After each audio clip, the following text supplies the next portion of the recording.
वो सब हाजिर थे, कांग्रेस के बड़े नेता।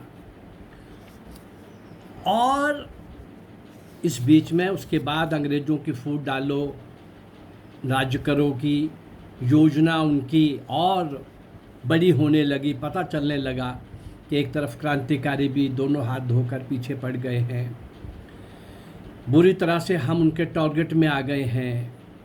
और ये भी कितने क्रांतिकारियों के साथ इनका अनुशीलन समिति के साथ डॉक्टरी पास कर पढ़ने तक किन किन लोगों के साथ, शस्त्र सप्लाई, असहयोग आंदोलन। और उसके बाद जिरा नहीं कर सकते, इन्होंने जो जिरा की, जो लिखित स्टेटमेंट दिया और जो प्रश्न किया सॉलिसिटर से, डिस्ट्रिक्ट सॉलिसिटर से, वो सारा लिखित स्वतंत्रता संग्राम के इतिहास में आपको और कोई में मिल जाएगा। ये जो पूछते हैं संघ ने और डॉक्टर हेडगेवार ने या संघ के लोगों ने क्या किया स्वतंत्रता में, लेकिन डॉक्टर हेडगेवार और आगे की सोच रहे थे कि भाई जैसा चल रहा है, जो चल रहा है, ये और 150 साल के बाद, 20-30 साल के बाद एक और गुलामी को निमंत्रण देगा। कुछ देर के लिए हम ये क्रांतिकारी उनको भगा भी देंगे तो भी समस्या का असली हल ढूंढना पड़ेगा। और जब ये सारा करते हुए वो आगे बढ़ रहे थे और गांधी के सामने जो उन्होंने प्रपोजल रखा कि पूर्ण स्वतंत्रता का आप घोषणा करिए, उन्होंने उस बात को ऐसे ही छोड़ दिया। लेकिन 1929 में डॉक्टर हेडगेवार ने 1920 में बोला था। 1929 में गांधी ने भी, कांग्रेस ने भी पूर्ण स्वतंत्रता की घोषणा की, तो स्वाभाविक है कि डॉक्टर हेडगेवार भी प्रसन्न हुए। और 26 जनवरी 1930 को पूरे देश के अंदर जहाँ जहाँ भी संघ की शाखाएं हैं वो तिरंगा लहराएं और पूर्ण स्वतंत्रता की घोषणा को के घोष को उसको सेलिब्रेट करें, सब लोगों तक पहुंचाएं कि अब संपूर्ण स्वतंत्रता से कम कुछ भी नहीं चलेगा।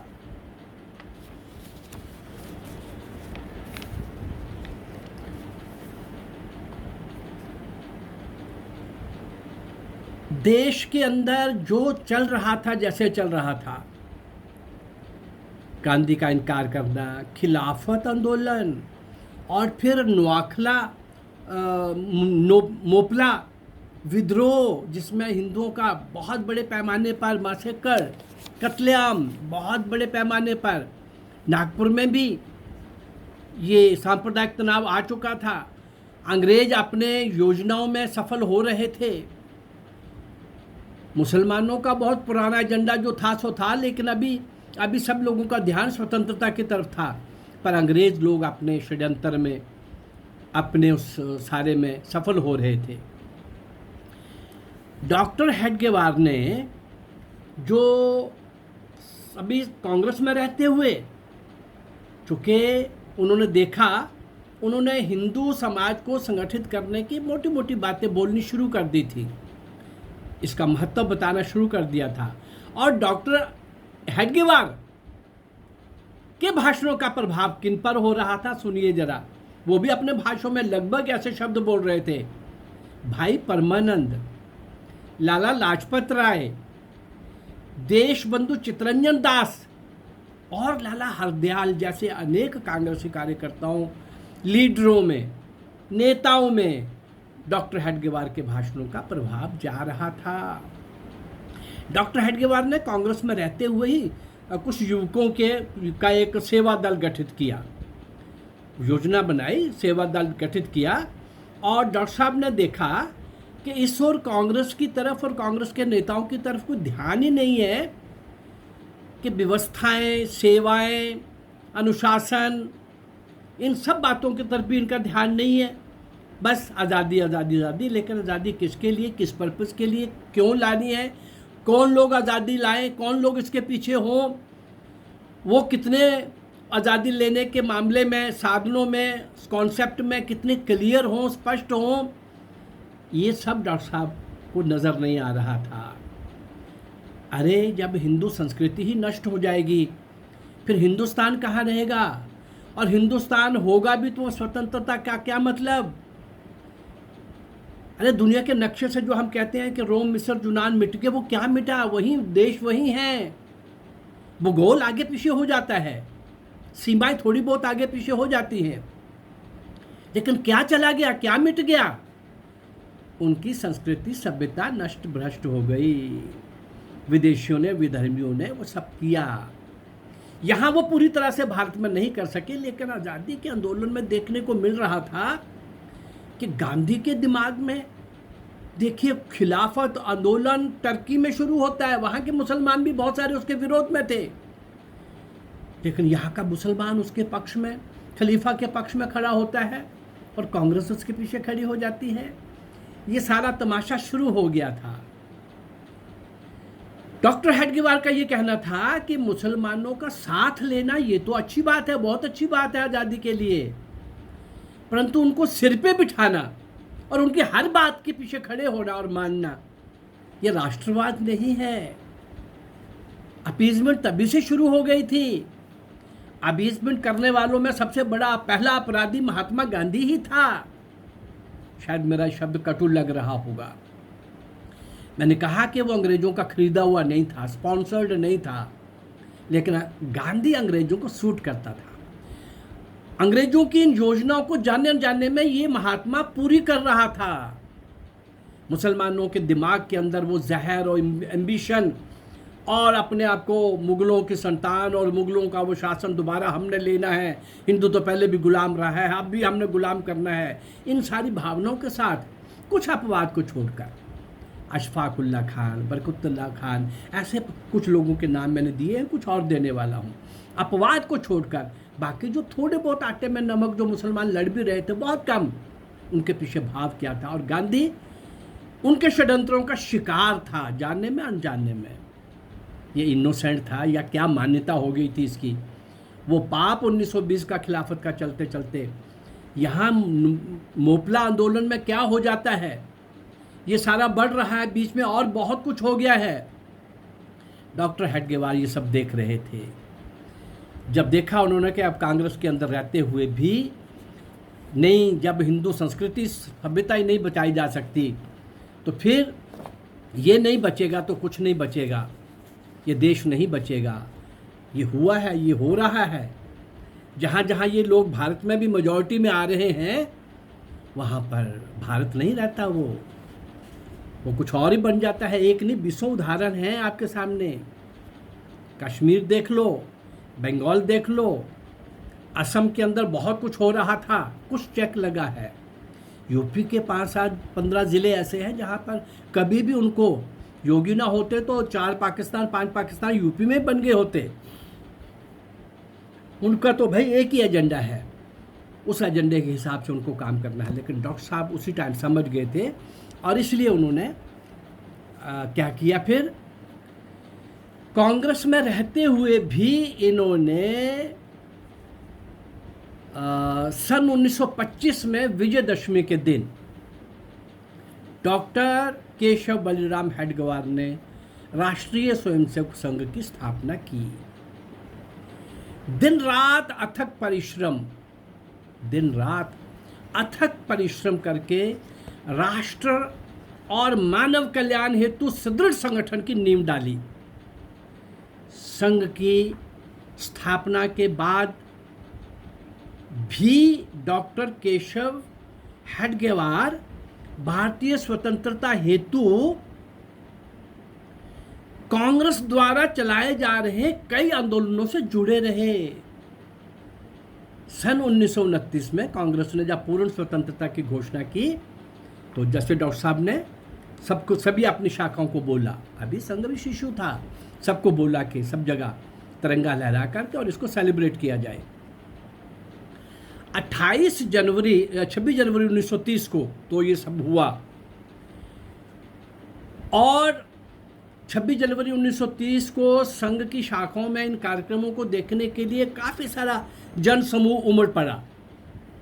राष्ट्रीय स्वयंसेवक संघ के सभी कार्यकर्ताओं को व्यक्तिगत रूप से नमक आंदोलन में भी भाग लेने के लिए बोल दिया।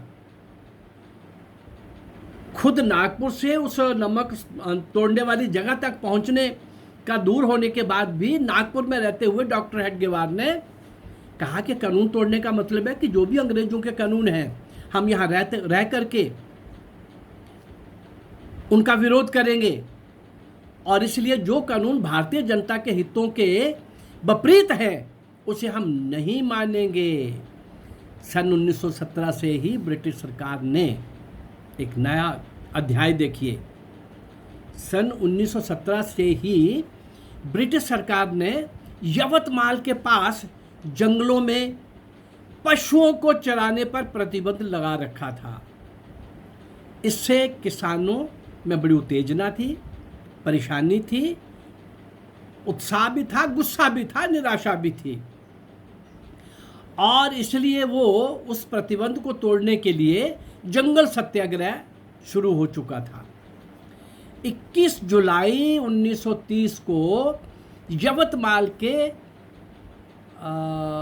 6 मील की दूरी पर, यवतमाल की 6 मील की दूरी पर जंगल से ये सत्याग्रह आरंभ हुआ।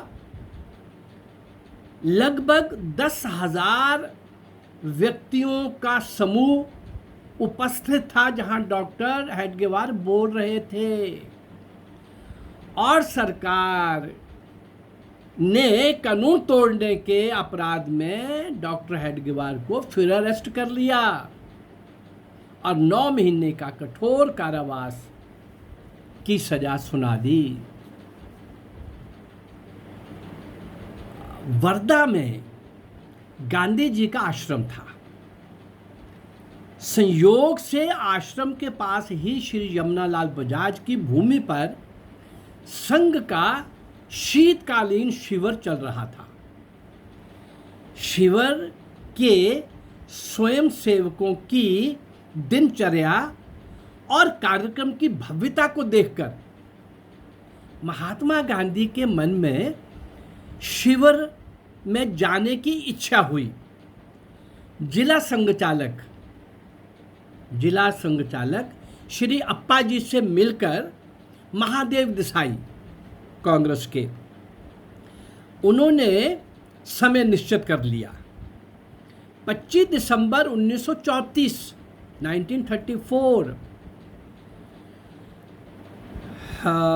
के प्रातः ही 6 बजे महात्मा जी सुश्री मीराबेन के साथ और महादेव देसाई के साथ शिविर में आ गए। सुबह 6 बजे ही, संघ की शाखाएं तो प्रातःकाल ही शारीरिक शुरू हो जाता है। प्रातः स्मरण, शारीरिक योग, आसन, खेलें, भारतीय खेलें, ये सब स्वयंसेवकों ने उनका अभिवादन किया। शिविर के सारे कक्षों व कार्यक्रमों को गांधी जी ने देखा। उस दिन डॉक्टर हेडगेवार शिविर में नहीं थे, कहीं प्रवास पर थे। गांधी जी ने हेडगेवार जी से मिलने की इच्छा व्यक्त की। जैसे ही वो दूसरे दिन वापस आए, उनको सूचना मिली और डॉक्टर हेडगेवार गांधी जी को वर्धा आश्रम में मिलने चले गए।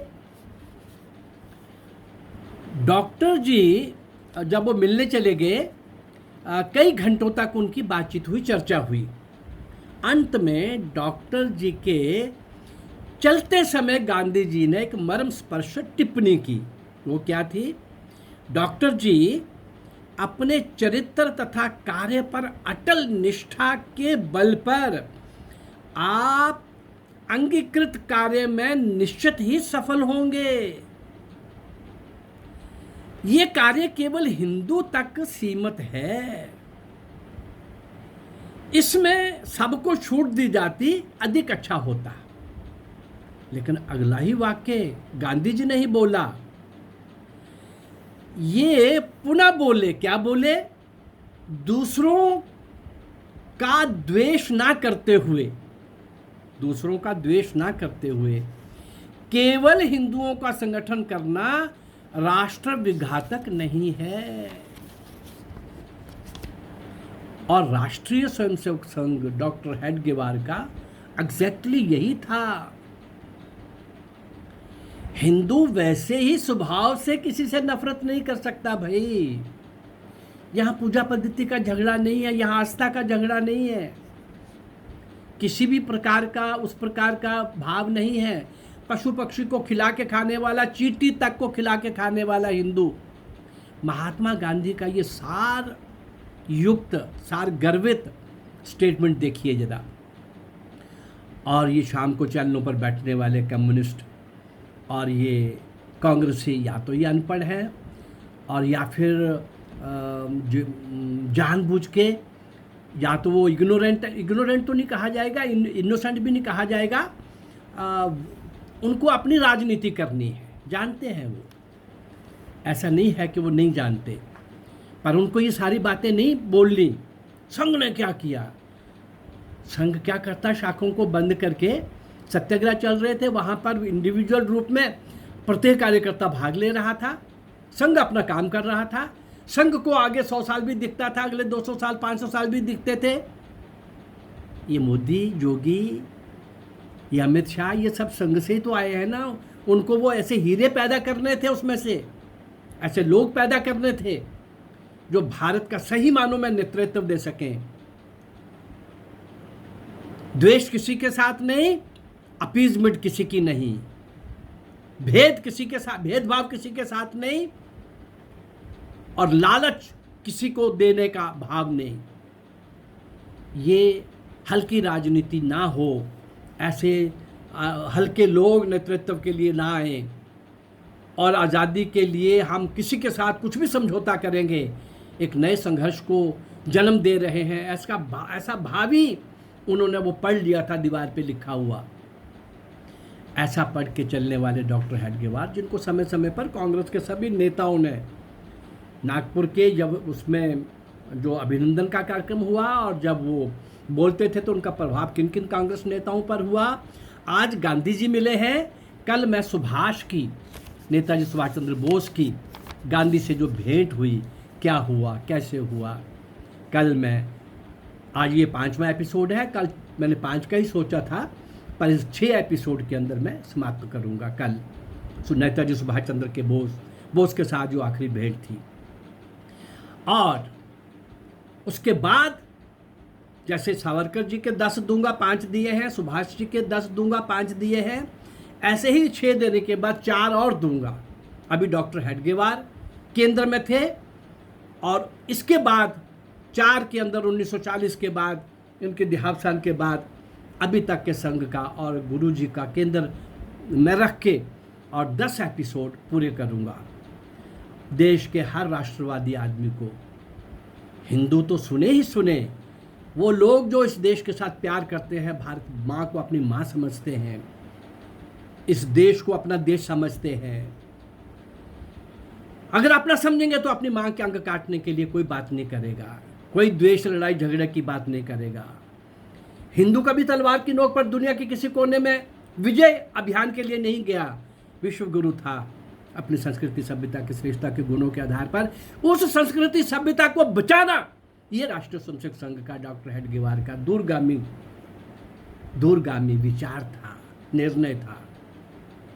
आज हमने इस 5वें एपिसोड के अंदर उस यात्रा को और आगे बढ़ते देखा।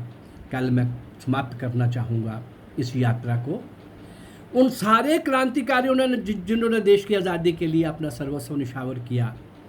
और ये डॉक्टर हेडगेवार भी क्रांतिकारी, कांग्रेस में, सेवा दल में, व्यवस्थाओं में, सब जगह रहते हुए, सारे कार्य करते हुए, और राष्ट्रीय स्वयंसेवक संघ को बनाने के बाद भी इंडिविजुअल रूप में हर स्वयंसेवक को हर आंदोलन के अंदर भाग लेने की छूट दे रखी थी। ये सब करने वाले डॉक्टर हेडगेवार, जिनका आज भी योगदान है, अगले कितने 100 साल तक योगदान रहेगा, उनके विचार का, उनकी कल्पना का, उनके इच्छा का, उनके संकल्प का, वो संकल्प की सिद्धि कहाँ तक पहुँची है, ये सारी दुनिया जानती है। दुनिया का बहुत बड़ा संगठन, भारत का संगठन, दुनिया का बहुत बड़ा संगठन, इस प्रकार के संगठन के इस महापुरुष को भी, इस क्रांतिकारी को भी, इस युग पुरुष को, इस दिव्य दृष्टि रखने वाले महान आत्मा को, डॉक्टर हेडगेवार को भी आज मैंने आपके सामने रखा है। उन्हीं सब क्रांतिकारियों की तरह इनको भी श्रद्धा सुमन पेश करते हुए हम आगे बढ़ेंगे, कल और यात्रा आगे बढ़ाएंगे। अगर ये मेरा विचार आपको अच्छा लग रहा है, सभी क्रांतिकारियों को जिनको इतिहास में स्थान नहीं मिला, उन सब क्रांतिकारियों को आपके सामने लाने का, अगर ये मेरा प्रयास आपको अच्छा लग रहा है तो मेरे चैनल को लाइक करिए, सब्सक्राइब करिए और इसको शेयर करिए। नमस्कार, जय भारत, धन्यवाद।